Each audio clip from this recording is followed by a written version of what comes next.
Hello, আমি হলাম সত্যবাদী। তো আজকে কিছুক্ষণ আগে ফজরের নামাজ পড়ে আসলাম। তো এই ফজরের নামাজটা একেবারে আর কি তারাবির মতো লাগলো। তারাবি কিন্তু স্লো স্লো তারাবি, স্লো মোশন তারাবি, দ্রুত তারাবি পড়ায়। কিন্তু এখানে আমার ফজরের নামাজের ফরজ নামাজ স্লো তারাবি হইতেছিল মনে হয়েছে। তো আর কি প্রথমে যখন নামাজ শুরু করছি তখন অনেকক্ষণ ধরে চলতেছিল। আচ্ছা, বুঝছি। এখন তো সবাই তারাবি পড়ে যে আমি আমি আমি আমি তো তারাবি পড়ি না, কিন্তু অনেকে তারাবি পড়ে।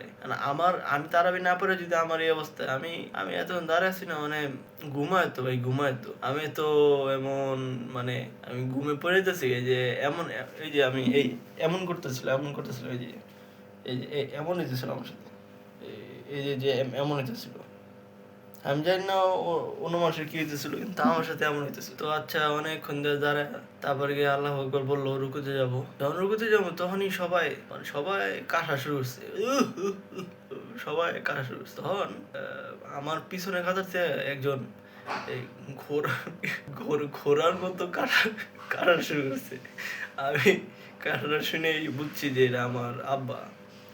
আমি দেখছি পিছনে দাঁড়াইছে, পিছনের কাতার, মানে সে নিজের আওয়াজ দিয়ে বুঝে দিতে যে আমি পিছনের কাতারে নামাজ পড়তে দাঁড়াইছি আর কি, এরকম কিছু। পরে গিয়ে আবার দাঁড়াইলাম, আবার সেম একই অবস্থা। অনেকক্ষণ ধরে নামাজ দাঁড়ায় আছি, তারপর আবার দুলতেছি। যে সত্যি কথা, মানে সবার মনে আমার মতে হচ্ছে, সবাই যে এমন এমন এমন দুলতেছিল। সবারই ঘুম ধরছে, বুঝছেন। তো পরে